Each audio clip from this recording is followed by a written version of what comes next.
தீயவர் குலை நடுங்க படத்தோடைய டைட்டில் எடுத்துக்கிட்டோம் அப்படின்னா, இந்த படத்தோடைய கதை வந்து ஒரு சைல்ட் அபியூஸ் பத்தி சொல்லப்படுற ஒரு கதை. ஸோ இந்த வில்லன்கள கொடூரமா ரத்தம் தெறிக்கிற மாதிரி சாவடிப்பாங்க. அதனாலேயே இந்த படத்துல டைட்டில் போடும்போது ரத்தம் தெறிக்கிற மாதிரி தான் டைட்டிலே ரிவீல் ஆகும். அதே மாதிரி 4 பேரு சாகும்போதும் பயத்தோட தான் சாவாங்க. ஸோ அதனால கூட வில்லன்கள கனெக்ட் பண்ற விதமா இந்த படத்தோடைய டைட்டில தீயவர் குலை நடுங்கன்னு டைட்டில் வச்சிருக்கலாம். அதே மாதிரி படத்தோடைய ஸ்டார்ட்டிங்ல ஒருத்தர் இறந்து போயிருப்பாரு. அவர் வீட்ல வந்து ஒரு கழுகு படம் ஃபோட்டோஸ் இருக்கும். ஸோ அத இன்வெஸ்டிகேஷனுக்கு மெயின் குழுவா வச்சு தான் அடுத்தடுத்து மகுடபதி வந்து கண்டுபிடிப்பாரு. அதனால தான் படத்தோடைய டைட்டில்ல வந்து கழுகோடைய இமேஜ் வச்சு டிசைன் பண்ணியிருப்பாங்க. அதே மாதிரி நடுங்கங்கிற வார்த்தை மட்டும் நடுங்குற மாதிரி ஆடும். அந்த வார்த்தை மட்டும் தனியா ஆடுற மாதிரி டிசைன் பண்ணியிருப்பாங்க. அர்ஜுன், ஐஸ்வர்யா ராஜேஷ் நடிச்சு ரீசெண்டா ரிலீஸ் ஆன படம் தீயவர் குலை நடுங்க. இந்த படத்தோடைய ஹிடன் டீடைல்ஸ் தான் நாம இந்த வீடியோல பார்க்க போறோம். இந்த வீடியோல ஸ்பாய்லர்ஸ் இருக்கும். ஸோ படத்த பார்த்தவங்க இந்த வீடியோவ பாருங்க. இப்போ இந்த படம் சன் நெக்ஸ்ட் ஓடிடில அவைலபிளா இருக்குது. வேணுங்கிறவங்க செக் பண்ணி பாருங்க. அர்ஜுன் இந்த படத்துல மகுடபதிங்கிற கேரக்டர்ல ப்ளே பண்ணியிருப்பாரு. ஃபர்ஸ்ட் இவரோட இன்ட்ரோடக்ஷன் சீன்ல வந்து ஹிடன் எவிடன்ஸ்னு ஒரு புக் படிச்சுக்கிட்டு இருப்பாரு. இந்த படத்தோடைய கதையில ஸ்டார்டிங்ல ஜபாஸ்டர் அப்படிங்கிறவர் வந்து கொலை பண்ணியிருப்பாங்க. யாரு இந்த கொலை பண்ணாங்க அப்படிங்கிறது கிரைம் சீன்ல எந்த ஒரு எவிடன்ஸுமே இருக்காது. ஆனா ரொம்ப கஷ்டப்பட்டு தான் இவருடைய கொலைக்கு யார் காரணமா இருக்கிறாங்க அப்படிங்கிறத இவர் வந்து ஏன் கொல்லப்பட்டாரு அப்படிங்கிறதையுமே வந்து கண்டுபிடிப்பாரு. ஸோ இவருக்கு ஒரு விஷயத்த மறைஞ்சிருக்கிறத தேடுறதுல ரொம்பவே ஆர்வம் இருக்குது அப்படிங்கிறத கனெக்ட் பண்ற விதமா தான் ஃபர்ஸ்ட் சீன்லயே ஹிடன் எவிடன்ஸ் புக் படிக்கிற மாதிரி காமிச்சிருப்பாங்க. போலீஸ் டிபார்ட்மெண்ட்ல டிரைவரா ஒருத்தர் வருவாரு. அவர் வந்து பெண் குழந்தை பிறந்திருக்குது எனக்கு அப்படின்னு சொல்லிட்டு சந்தோஷத்துல சாக்லேட் கொடுப்பாரு எல்லாருக்குமே. அப்ப மகுடபதி வந்து பாராட்டுவாரு. பரவாயில்ல, நீ வந்து பெண் குழந்தை பிறந்ததுக்கெல்லாம் சந்தோஷப்பட்ட சாக்லேட்லாம் கொடுக்குற அப்படிங்கிற மாதிரி பாராட்டுவாரு. ஸோ இந்த டயலாக்க கனெக்ட் பண்ற விதமா தான் இந்த படத்துடைய மெயின் கான்செப்ட்டே ஏதோ ஒரு பொண்ண வச்சு தான் கதையா இருக்கும் அப்படிங்கிறத ஆடியன்ஸுக்கு முன்னாடியே சிம்பாலிக்கா கன்வே பண்ணியிருப்பாங்க. மகுடபதிக்கு வந்து பர்த்டே அப்படிங்கிறதுனால அவங்க வீட்ல பர்த்டே அரேஞ்ச் பண்ணியிருப்பாங்க. அப்ப அவங்க பொண்ணு வந்து மகுடபதிக்கு கால் பண்ணி வாங்கப்பா அப்படின்னு சொல்லுவாங்க. அப்ப மகுடபதியும் வீட்டுக்கு கிளம்பும்போது அப்ப ஸ்டேஷன்ல மழை பெஞ்சிருக்கும். அதுக்கப்புறம் அடுத்த 2, 3 தெரு போன உடனே திரும்பவும் காட்டுவாங்க. ஆனா அந்த இடத்துல மழை பெய்யாது. ஆனா படத்தோடைய கதை கன்டினியூட்டியா இருக்கணும் அப்படிங்கிறதுக்காக ஜீப்ல மட்டும் தண்ணியா இருக்கிற மாதிரி காமிச்சிருப்பாங்க. அதே மாதிரி மகுடபதி வந்து போலீஸ் டிபார்ட்மெண்ட்ல எந்த அளவுக்கு சின்சியரா இருக்கிறாரு அப்படிங்கிறதுக்கான ரெஃபரன்ஸா ஒரு பக்கம் அவருடைய பிறந்தநாளுக்காண்டி அம்மா இல்லாத ஒரு பொண்ணு கேக் வெட்டுறதுக்காண்டி அப்பாக்காண்டி ரெடியா இருப்பாங்க. ஆனா இன்னொரு பக்கம் யாரோ ஒருத்தரை வெட்டி கொலை பண்ணியிருப்பாங்க. ஸோ மகுடபதி வந்து தன்னுடைய வீட்டுக்கு போகாம கூட அந்த கிரைம் நடந்த இடத்துக்கு போற மாதிரி காமிச்சிருப்பாங்க. ஸோ இது மூலமா இவர் வந்து போலீஸ் வேலைய ரொம்ப சின்சியரா பார்க்குறாரு அப்படிங்கிற மாதிரி ஆடியன்ஸ்க்கு கன்வே பண்ணியிருப்பாங்க. மகுடபதி வந்து அவருடைய வீட்டுக்கு வந்திருப்பாரு. அப்ப அவங்க அப்பா வந்து பர்த்டே பாய் வந்து 4 மணி நேரம் லேட்டா வந்திருக்கிற அப்படின்னு சொல்லி சீக்கிரம் வந்திருக்கலாம்ல, அம்மா இல்லாத பொண்ணு அப்படின்னு சொல்லியிருப்பாரு.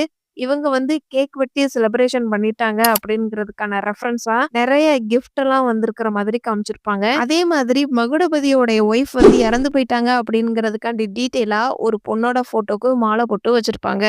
மகுடபதிக்கும் ஃபேமிலிக்கும் காம்பினேஷன் சீன்ஸ் வந்து 3 இடத்துல தான் இருக்கும். ஃபர்ஸ்ட் ஒன்னு வந்து பர்த்டே சீன்ஸ், ரெண்டாவது வந்து வீட்டுல உட்காந்து சாப்பிட்டுக்கிட்டு இருப்பாரு. ஒரு பில்டர்ஸ் கிட்ட வந்து நாங்க வீடு வாங்க போறோம் அப்படிங்கிற மாதிரி பேசிக்கிட்டு இருப்பாரு. ஸோ இந்த 3 சீன் தான் வந்து இருக்கும். பெருசா மகுடபதியோடைய பேக் ஸ்டோரி இன்னும் கொஞ்சம் எழுதியிருந்திருக்கலாம். ஆனா இந்த படத்துல இவருக்கு பேக் ஸ்டோரியை எடுத்தா கூட இந்த கதைக்கு வந்து டிஸ்டர்பன்ஸாவே இருந்திருக்காது. மகுடபதிக்கு ஒரே ஒரு கழுகு பிக்சர் மட்டும் இருக்கும். ஆனா இதை வச்சு அவருக்கு எங்க இருந்து கேஸ ஸ்டார்ட் பண்றதுனே தெரியாம இருக்கும். அப்பதான் வந்து ஒரு கப்பிள் ரெஸ்டாரண்ட்ல ட்ரெஸ்ஸை மாத்தும் போது வீடியோ லீக் ஆயிடுச்சு அப்படின்னு சொல்லி கம்ப்ளைண்ட் ஆயிருக்கும். ஸோ அந்த கேஸ்ல என்ன சொல்லியிருப்பாங்க அப்படின்னா, நீ தான் கேமராவை எங்கெங்க இருக்குதுன்னு செக் பண்ணி இருந்திருக்கணும் அப்படின்னு போலீஸ் வந்து அந்த பையன் கிட்ட சொல்ற மாதிரி வாய்ஸ் ஓவர் மட்டும் வரும் அந்த சீன் முடியும் போது. ஸோ அதை வச்சுதான் வந்து அந்த கழுகு போட்டோவை எங்கிருந்து எடுத்திருந்திருப்பாரு அப்படிங்கிற மாதிரி கண்டுபிடிப்பாரு. அப்பதான் காவேரி இருக்கிற அபார்ட்மெண்ட்டுக்கு இன்வெஸ்டிகேஷனுக்காண்டி வருவாரு. ஆதி வந்து மகுடபதி கிட்ட என்ன மன்னிச்சிருங்க, நான் இனிமேல் வந்து எந்த தப்புமே பண்ண மாட்டேன் அப்படின்னு சொல்லி கெஞ்சி கேட்பாரு. நான் வேணா உங்ககிட்ட மன்னிப்பு கேட்கிறேன் அப்படிங்கிற மாதிரி எல்லாம் கேட்பாரு. அதுக்கு மகுடபதி வந்து என்ன சொல்லியிருப்பாரு அப்படின்னா, நீ காவேரி கிட்டயே போய் மன்னிப்பு கேளு, காவேரி வந்து இப்ப இல்ல, அதனால கொல்ல போறேன் உன்ன அப்படிங்கிற மாதிரி சொல்லியிருப்பாரு. ஸோ மீரா வந்து ஆதிய ஷூட் பண்ணும்போது அவர் எப்படி இறந்து போயிருப்பாரு அப்படின்னா, காவேரியோடைய கல்லறையில மன்னிப்பு கேட்கிற மாதிரி இறந்து போயிருப்பாரு. ஐஸ்வர்யா ராஜேஷ் இந்த படத்துல மீராங்கிற ரோல்ல ப்ளே பண்ணியிருப்பாங்க. இவங்க வந்து ஒரு ஆர்கனைஸ் வச்சு நடத்துவாங்க. அப்ப காவேரி இறந்து போனதுக்கு அப்புறம் தான் அந்த கேமரா மூலமா தெரிஞ்சுக்கிட்டு, ஆதிக்கு, வேணுக்குமே இவங்க தான் வந்து மேட்ரிமோனில ரெக்வெஸ்ட் குடுத்துருப்பாங்க. ஸோ ஆதி மூலமா தான் இந்த காவேரி இருக்கிற அபார்ட்மெண்ட்டுக்குள்ள வருவாங்க. அதுக்கப்புறம் தான் பழிவாங்கவே ஸ்டார்ட் பண்ணுவாங்க. ஆதிய பத்தி எல்லாமே தெரியும் அப்படிங்கிறதுக்காண்டி ரெஃபரன்ஸா தான் நான் வந்து மேட்ரிமோனில மெடிக்கல் டிபார்ட்மெண்ட்ல தானே வேலை பார்க்குறேன் அப்படிங்கிறத மட்டும் தானே சொன்னேன். ஆனா ஃபுல் டீட்டெயில்ஸ் எப்படி தெரியும் அப்படிங்கிற மாதிரி ஆதி வந்து மீரா கிட்ட கேட்டிருப்பாரு. அதுக்கு மீரா வந்து உங்கள ஃபாலோ பண்ணேன் அப்படின்னு சொல்லியிருப்பாங்க. ஆனா அந்த நேரத்துல வந்து Facebook மூலமா அப்படிங்கிற மாதிரி சொல்லி சமாளிச்சிருப்பாங்க. ஸோ காவேரிக்காண்டி தான் வந்து ஆதிய ஃபாலோ பண்ணியிருக்கிறாங்க.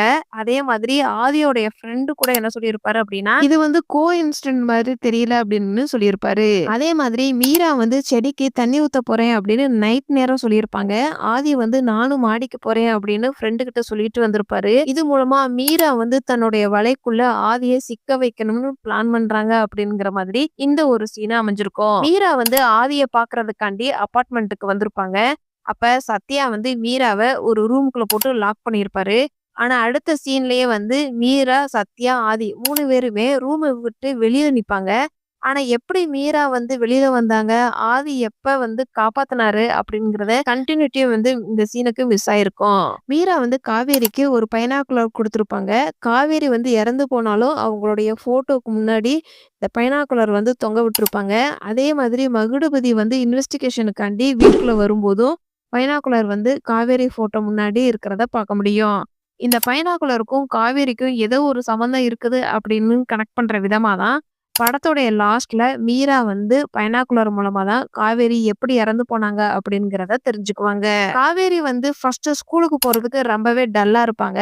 அப்போ ஒரு குச்சி மிட்டாய் வாங்கி குடுத்துருப்பாங்க. ஆனா அந்த குச்சி மிட்டாய் வந்து பிடிக்காத மாதிரி காமிச்சிருப்பாங்க. ஏன் பிடிக்கல அப்படிங்கிறதுக்கான ரெஃபரன்ஸா வாட்ச்மேன் வந்து குச்சி மிட்டாய் குடுத்து தான் ரூம்குள்ளேயே அனுப்பி விட்டுருப்பாரு. அதனால தான் அந்த குச்சி மிட்டாய் பிடிக்காத மாதிரி காட்டியிருப்பாங்க. காவேரி வந்து டிஸ்டர்பா இருக்கும்போது ஒரு சார்ட்ல 5 பேர் இருக்கிற மாதிரி வரைஞ்சிருப்பாங்க. ஸோ இது மூலமா 4 ஆள் கிடையாது. இன்னொருத்தரும் இருக்கிறாரு அப்படிங்கிறத ஆடியன்ஸுக்கு சிம்பாலிக்கா இந்த படம் வரையறது மூலமா கன்வே பண்ணியிருப்பாங்க.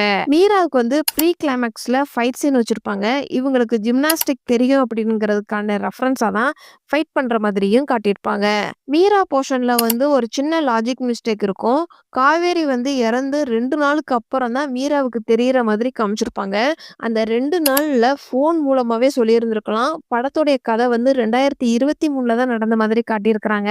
ஸோ ஃபோன் மூலமாவே இன்ஃபார்ம் பண்ணியிருக்கலாம். ஆனா 2 நாள் வெயிட் பண்ணி அவங்க வேலைக்கு வரும்போது தான் காவேரி இறந்து போயிட்டா அப்படின்னு தெரியப்படுத்துற மாதிரி காட்டியிருப்பாங்க. ஜெபாஸ்டருடைய கேரக்டர் எடுத்துக்கிட்டோம் அப்படின்னா, அவரு ஃபர்ஸ்ட் குழந்தைய கூட்டிட்டு வந்த உடனே சின்ன பொண்ணா இருக்குது வேண்டான்னு சொல்லியிருப்பாரு. ஆனா அவர வந்து பிரெயின் வாஷ் பண்ணி அவரையும் தப்பு பண்ண வச்சுருவாங்க. அந்த பொண்ணு வந்து ஒரு கட்டத்துல இறந்து போனதுக்கப்புறம் ஜெபாஸ்டர் வந்து திருந்துற மாதிரி காமிச்சிருப்பாங்க. அப்பதான் வந்து இந்த பொண்ணுக்கும் நீதி கிடைக்கணும் அப்படிங்கிறதுக்காண்டி எல்லா உண்மையும் ஒரு புக்கா எழுதி வெளியிட்டிருப்பாரு. குற்ற உணர்ச்சியில இருக்கும்போது மீரா வந்து ஜெபாஸ்டர கொன்றுப்பாங்க. இந்த புக்ல இருக்கிறது வந்து காவேரி பத்தின கதை அப்படிங்கிறதுனால தலைப்பு வந்து காவேரியின் கரை அப்படின்னு எழுதியிருப்பாரு. அதே மாதிரி காவேரி வந்து ஈகிள் அபார்ட்மெண்ட்ல தான் இருந்திருப்பாங்க. அதனால தான் ஈகிள் படத்த வரைஞ்சிருப்பாரு. அதுக்கப்புறம் இவர வந்து கிறிஸ்டின் அப்படிங்கிறதுனால பைபிள்ல இருக்கிற வசனத்த 38:18ன்னு மென்ஷன் பண்ணியிருப்பாரு. யார் யாரு காவேரியோடைய கொலைக்கு சம்மந்தமானவங்க அப்படிங்கிறது ரெஃபரன்ஸா 5 கேரக்டர பத்தி இந்த கதையில எழுதியிருப்பாரு. அதே மாதிரி இந்த படத்துல இவருடைய கேரக்டர் வந்து கொஞ்சம் இன்ட்ரஸ்டிங்கா இருக்கும். தீயவர் குலைநடுங்க படத்த ஒரு தடவையாவது நீங்க பார்த்திருக்கீங்க அப்படின்னா, இந்த வீடியோக்கு லைக் பண்ணுங்க. இந்த படத்துல நடிச்ச எந்த கேரக்டரும் உங்கள ரொம்ப இம்ப்ரெஸ் பண்ணுச்சு அப்படிங்கிறத கமெண்ட்ஸ்ல சொல்லுங்க. இதுக்கு முன்னாடி நம்ம சேனல்ல ஆரோமலை படத்தோடைய ஹிடன் டீட்டெயில்ஸ் வீடியோ நீங்க இன்னும் பார்க்கல அப்படின்னா, கமெண்ட் பாக்ஸ்ல லிங்க் இருக்குது. செக் பண்ணி பாருங்க. தீயவர் குலைநடுங்க படத்துல இதெல்லாம் நான் நோட் பண்ண சின்ன சின்ன ஹிடன் டீட்டெயில்ஸ். இந்த மாதிரி படத்தோட ஹிடன் டீட்டெயில்ஸ் நீங்க இன்னும் தெரிஞ்சுக்கணும் அப்படின்னா, நம்மளுடைய சேனல சப்ஸ்கிரைப் பண்ணி பெல் ஐகானையும் கிளிக் பண்ணுங்க.